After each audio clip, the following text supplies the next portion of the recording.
Good evening. I'm ANCHORPETE, and I'm here with my wife, Shari T, and we are here to talk about episode 5 of Mare of Easttown.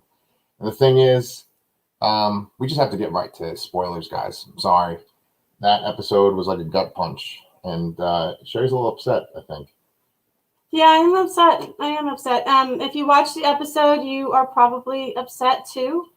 If you didn't watch the episode, please watch it and come back because, yeah, we got to talk about what I just saw. Yeah. Shari, literally gasped just now watching the show, and I think she even kind of jumped up in her chair. And I'm sorry that happened. You okay? Yes, I just am, not happy about that. I got to hand it to the show, though. I didn't see it going this way. I don't think any of our guesses so far have been accurate. We've had a lot of our own guessing, and a lot of our viewers have chimed in with guesses. And while none of us can be, it can't be said that we were wrong about Aaron's killer yet, because we don't know that yet. We do know who the kidnapper is now, and it's someone who's never been on the show. Yeah. Very clever. How could we guess that? Someone who hasn't existed up until this episode. Yeah. Well, I think that for a while now, we've been talking about the idea that the killer and the kidnapper were two separate people. And so in this case, the kidnapper seems like a real, horrible person. He's a POS, or was a POS. Merrick took him out. Yeah. We're not going to say RIP for him, but we are going to say RIP for Zabel. And I'm sorry. It's not funny. Well, no, I truly mean it. Honestly, you said that you couldn't see it coming, but I did kind of know when there's that tense kind of situation where they're both in the guy's house and she doesn't have her gun and he goes to turn on his or take the safety off his gun. I was like, yeah, and he kind of wasn't anticipating the way she was, and he's more inexperienced than Mare, and that was just tragic. Yeah. It kind of reminded me, here's a spoiler for The Departed too, but you know how in The Departed when they take out Leo D, it's very sudden and abrupt. It's like one of those headshots. It was very similar to that. So Evan Peters, he did a fantastic job on the show. He made a really likable character, and they were able to take this character that kind of seemed like a guy that was really trying to please people, and they even added some depth to his character right before his death, right? Yeah, they did a great job of getting us to care extra right before they killed him off. Yeah. Because he has a really heartfelt, wonderful scene with Mare under that bridge. And I was really excited about their possible future because he sounds like he didn't mind that her life was a shit show. And he had that cute line that, how do you know what I want? It was very well written, I thought. They confided in each other, their past fuck-ups, and that was a way for them to bond. Mm-hmm. He had also forgiven her for the crappy date they had earlier in the episode, and he had agreed to continue to do detective work with her, despite the fact that he shouldn't be. He's doing it for her, and I don't know. He had quite a few good lines. You could kind of see this coming because he had some great moments. He says to his mom, I think he's either said to his mom or Mare, just keep in mind, guys, we're always just watching the show and then coming right over here. So, but either he said to his mom or Mare, he's like, I've played it safe my whole life. Where has that gotten me? He says that to his mom. He said that to his mom. He looks around as if to say, I'm living here with you. I'm living with my mom. Yeah. Yeah, and I'm trying to play it safe. And then, he gets killed in the next scene. Oh, it's so tragic. I hate it. Yeah. And not only that, but yeah, he had that great line that you said, after he kisses her, he's like, how do you know what I want?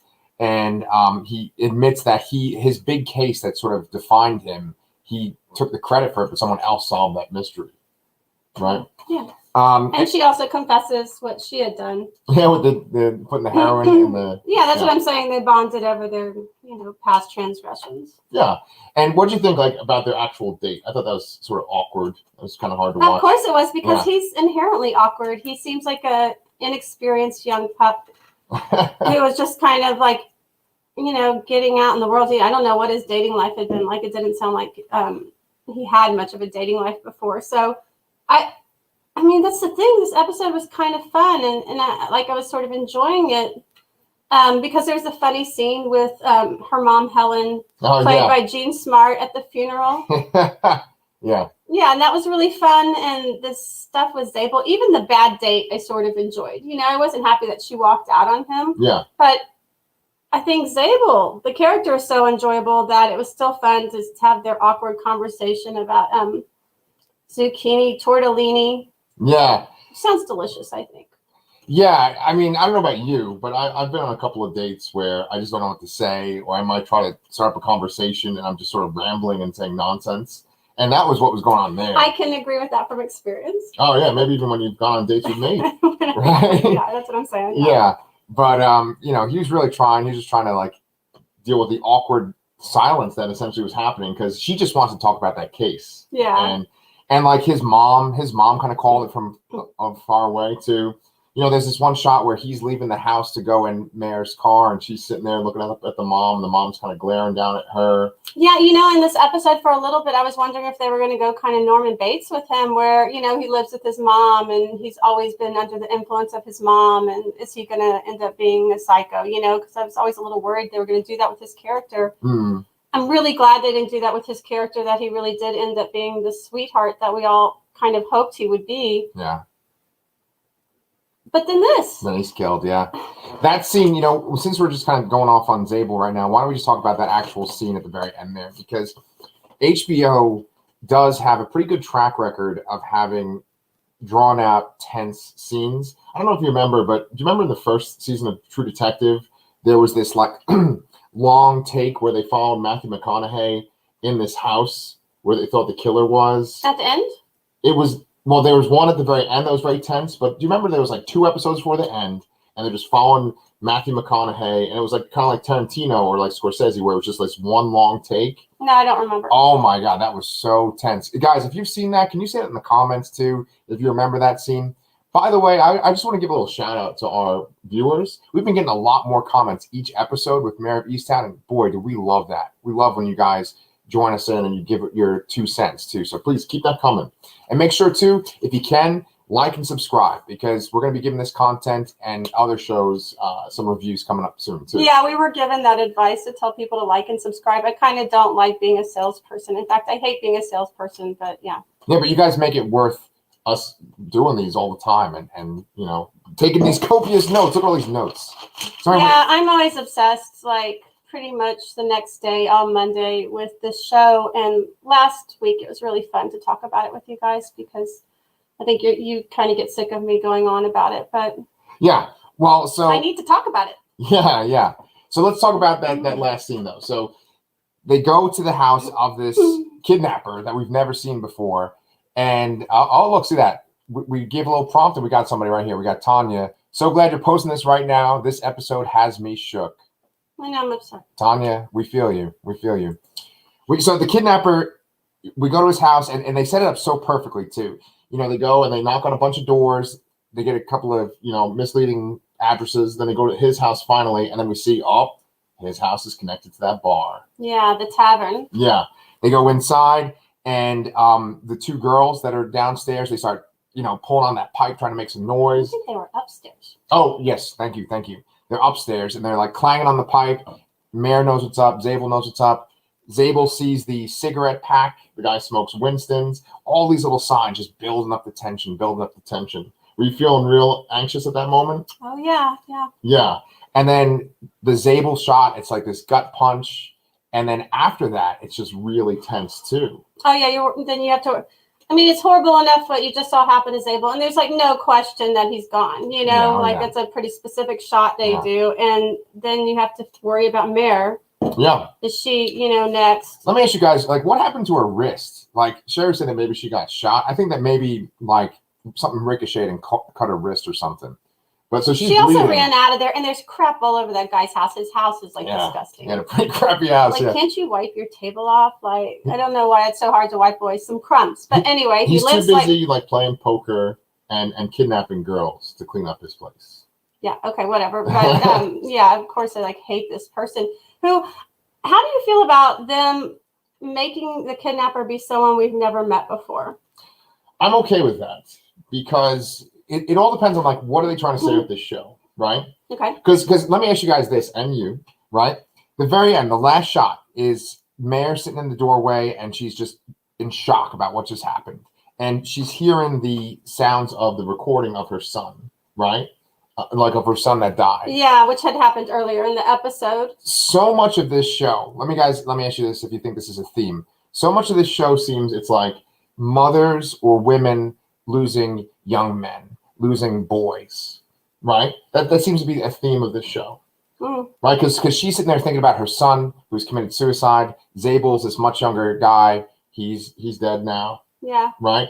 Also, there's that scene with Jean Smart and the daughter-in-law or the mother of her. Sosie Bacon. Okay, yeah, there you go. She's there in the bathroom with the Drew, right, is the grandson. Yeah. And they're in the tub, and then the grandma says, "It's purely selfish that I'm showing you how to work with your son because I don't want to lose another one."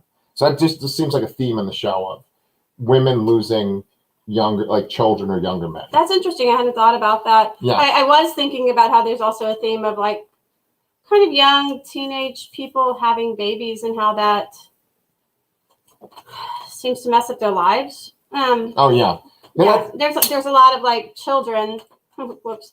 There's a lot of like babies and toddlers in the show, and their parents are all like teenagers. Oh yeah, really good point. Like just speaking of Jean Smart, right? It's weird to think that she's a great grandma, right? Yeah. She's so young. Yeah, I wonder if she's pissed off about that. Yeah.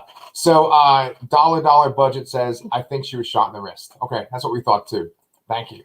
Yeah, so Mare is able to get downstairs, get to the gun, and shoot this guy, and then we can finally have a little breath of relief. But now it comes down to who is Aaron's killer. Now, you guys have obviously given us a lot of different theories.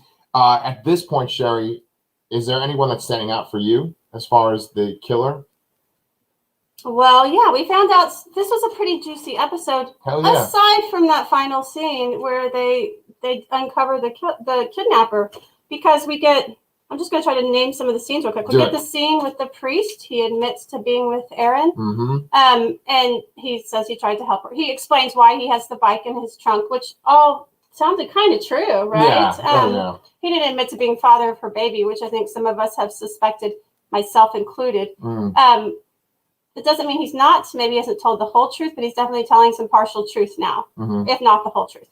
We get that scene. We get the scene with best friend Lori Ross finding out that her husband is doing something again. Yes. With some woman again, Right. and we aren't clear what. I mean, it sounds like an affair, but that wasn't explicitly said, and we can't be sure. And this is why the son, the little boy that we noticed staring at the TV last week, his name's Ryan, the little boy. Yeah.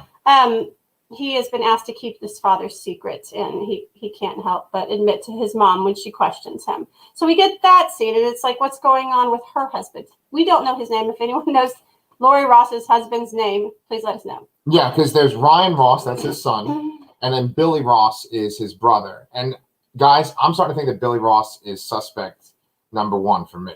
Right, so that's another interesting scene. Yeah. They're all hanging out at Mare's house watching a football game, and it comes out casually from her best friends that Billy had Aaron living in his basement for a few months. It's just like, how did you not think this was important when this girl was murdered?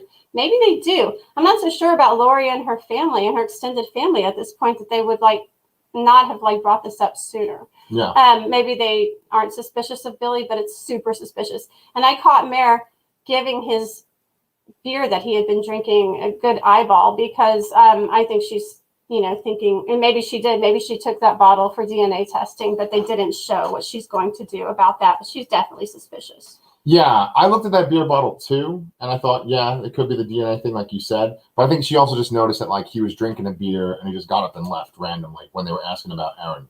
Oh, why didn't you finish your beer? Yeah. Come on, that's some good rolling, Roger. Yes, whatever that was, right?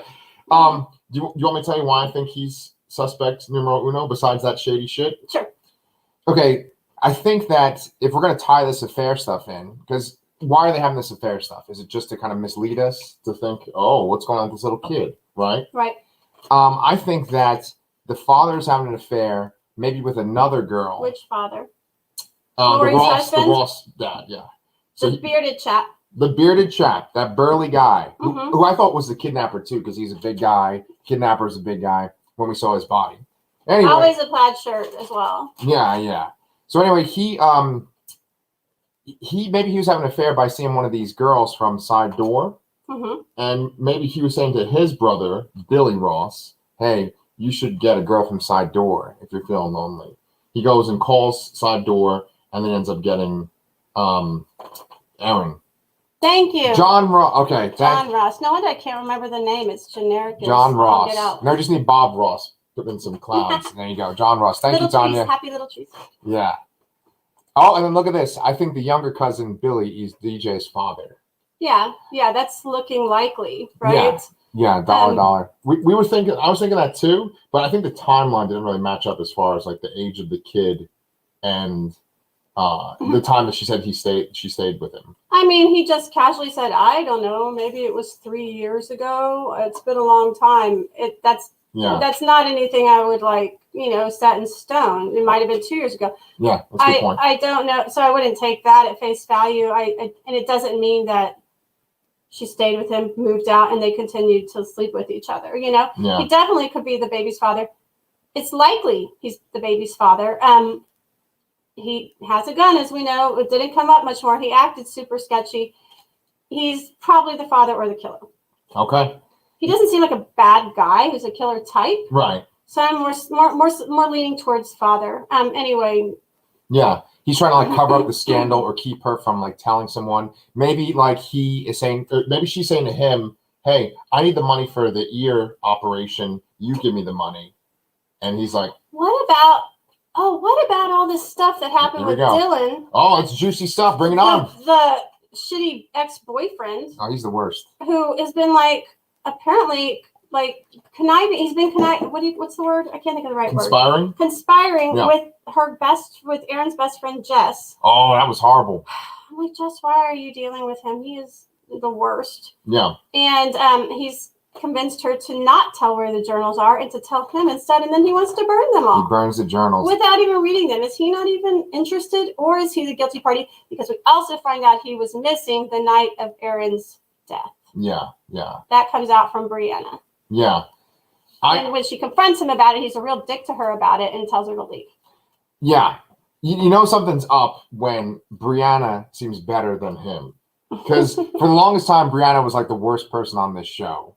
And then all of a sudden, he's the worst person now. I mean, he was pretty bad all along, too. But, it's funny about that scene because they were talking to each other in this, totally relatable, nice, gentle, polite manner. Yeah, they were being nice to each other. And I was up until now, we haven't really seen Dylan or Brianna be nice. To anyone. Yeah. He has that kind of, nice scene with the baby last week where you thought, yeah, he thought he was going to smother the baby. Yeah. Oh no, he's going to be nice instead. So this week he's actually having a conversation with another adult, and they were being decent to each other. But then it doesn't. She starts asking some questions, and he stops being decent, basically. But yeah, she that scene kind of was interesting to me because it changed my perspective on her because I really did not like her, and she showed some kind of remorse about that night. And she was on to him. She said, you weren't in the den with the baby. You weren't out here on the porch smoking a cigarette. And he's like, you should get the fuck out of here. I still do think that that's just misleading us. I think that maybe he goes to go find Aaron because he was sort of feeling guilty about what had happened. And maybe he knows a little bit more about her murder. But I don't think he's the killer. Okay. Yeah. So. Why do you think he's hanging out with her best friend, Jess? Why do they have a relationship? That's a good question. I think I don't know. Maybe he had a little side thing going on with her too. I don't know. That's what I was thinking. Maybe he snuck out to see her. Yeah, it could be that. She seems to be under his thumb. They don't seem close though. She seems afraid of him. That's a good point. That's a really good point. And maybe that other guy, because there was one other guy there too. It wasn't just the two of them. Yeah. So maybe that other guy has some kind of influence or something. Oh, there's Brush Junkie. She's one of our most active commenters or comment. It was a great episode. Make comments. It was a great episode, but so upsetting. Yeah, man. So let's just think of some other things that I have 6 pages of notes here. I want to point out that Guy Pearce was not in this episode. Oh yeah. Where's Guy Pearce? She apparently picked Zabel to go on the date with on Saturday night. I would too. But I am wondering what happened to Guy Pearce. Is he going to be just a big name for the show that doesn't do anything? That doesn't end up being important at all? Yeah, I don't know. I think not. I'm going to go out there. I'll go out on a limb and say I think not. I think he's going to show up still. Yeah, the way that this show works is that obviously, just like any kind of mystery show, and especially these types of HBO shows, is that they are obviously throwing in things to make us think, oh, well, it's obviously this person or this is something suspicious. You know, they're misdirecting us. They're making us look over here when the real answer is over here. And I think that's the case with Guy Pearce. You know, like one thing that made me feel sort of hoodwinked was when Dylan was talking to her friend Jess. Yeah. You know, because I felt like the way that Jess was presented up until this episode, it was like she was this super caring friend, this super loving friend, and then we see this kind of the sinister thing going on, right? Yeah. But then I was going to say that she also pocketed something when they were going through the journals that we don't know what it is yet.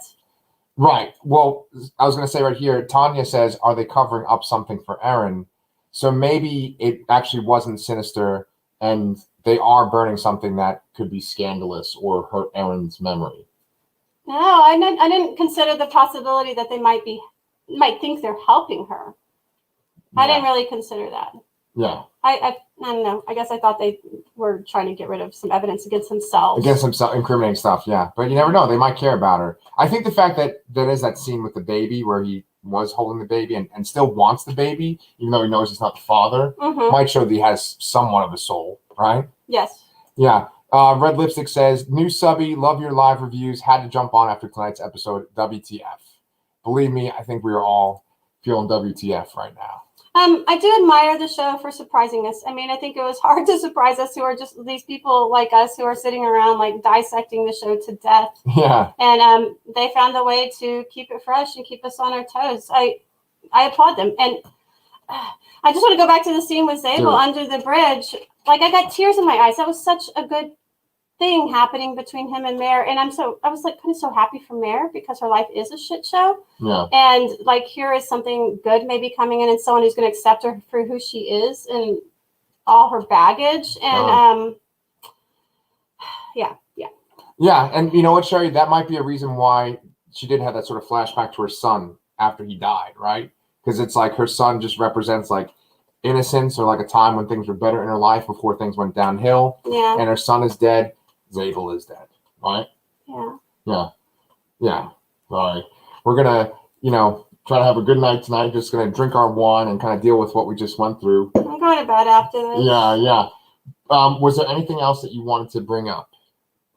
I can't think of anything else. There was the scene with those junior high kids being mean to... Oh, okay. The priest, Deacon Mark? No, I was going to talk about Ryan Ross and his sister in the cafeteria. Yeah. I'm not sure why that scene is there. I'm not sure why we're going into that when they haven't had anything about those children's lives really thus far. Yeah. Except at a glimpse. So it makes me wonder if there's more to come with that. I do want to say there's only 2 episodes left and they need to wrap some shit up. I mean, to be fair, they wrapped a lot up with the kidnapping situation, right? That's going to... it looks like Mare's gonna be back on the force, put back on the case. They probably forgive her a lot because Katie Bailey's finally been found and she found her, right?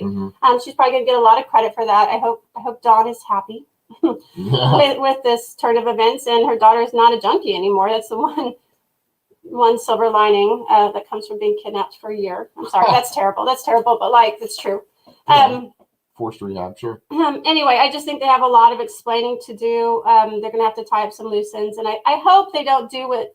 I don't know if anyone's seen Sharp Objects, the Amy Adams mystery that was on HBO maybe last summer or 2 summers ago. I think like at least 2. It was very good, but they chose to like solve the mystery in like the last minute of the show. Yeah, they show it like in the end credits, right? Yeah. They show right. And like that kind of bothered me because... I want a little bit more time spent on the revelation. And I mean, I just hope they don't do something like that. Yeah, honestly, I think that we'll actually get the answer of who the killer is by the next episode. And I think that the final episode is going to be like sort of like the fallout, kind of the just patching everything up, and maybe something positive happening in Mare's life. And I want to point out a few comments too here that Brush Junkie is saying her usual thing right here where she's saying it's Guy Pearce. And I think that Guy Pearce's purpose in the show at this point is to maybe offer Mare some kind of positive force in her life. So I don't think he's the killer. I disagree. Okay. And then Red Lipstick has quite a few comments here. It's interesting that the kidnapper is just a random guy. How is he connected to the town? Everything in the show seems like 4 degrees of separation. So how is he connected? Do you think that... That's a good point, because he did say, what was it, his uncle left it to him? His uncle wanted to leave it to his son, but his son didn't want it or something. Who's the uncle? Who's the son? Does it matter? Does it not matter? Is it Guy Pearce? Yeah. Yeah. And then Brush Junkie said, did you mention Lori's husband's other woman? Yeah. We did. Yeah. That was earlier in the video. I thought the kid was going to say that his dad molested him. Oh, okay. That's for Lori's husband. About Ryan. Yeah. Yeah, I know. What, like, thank God it wasn't child molestation. Yeah. About that scene that you were talking about, though, you said it was a junior high, though, maybe it was high school. Whatever. It doesn't matter. The They don't look like high school to me. Okay. Yeah. Especially, the kid, his son is real small. Yeah, I think that might have been just sort of like misleading us or drawing us in a different direction to think that there was something more to it. But that was pretty upsetting scene too. You know, I have a lot of work. I actually, for one of my previous jobs, I worked with people with Down syndrome, and you know, it's one of the most enjoyable jobs I had. And so to see a scene like that where this girl was being picked on was pretty upsetting to me. So I kind of was happy when the son just smashed that tray right into that kid's face. Absolutely. And also, we also had the scene of Mare smashing someone in the head with a tray. She smashed the kidnapper in the head with a tray. Remember that? Yeah, dude. If someone's picking on you or like trying to kill you, just smash them with like a tray a bunch of times. That's a good solution. Yeah. Hopefully you have a flat sheet of metal laying around. Yeah. So unless you have something else to add, I think we can hit the road. Yeah. Yeah, we got to go cry for a little bit into our pillows. But guys, we have 2 episodes left. Thank you so much for joining us tonight with the comments. We love it. And we love the comments you leave after the show too. Guys, also, I have 2 other freaking YouTube channels. I have Ramblings from the Rod Pod, which is about like comic book shit with my friend Brian, and then horror stuff. If you guys are into horror, you can also check out the Lassercast. So check that out in the description below. But as always, it's a real pleasure talking to you guys, and we will see you guys next week. Good night.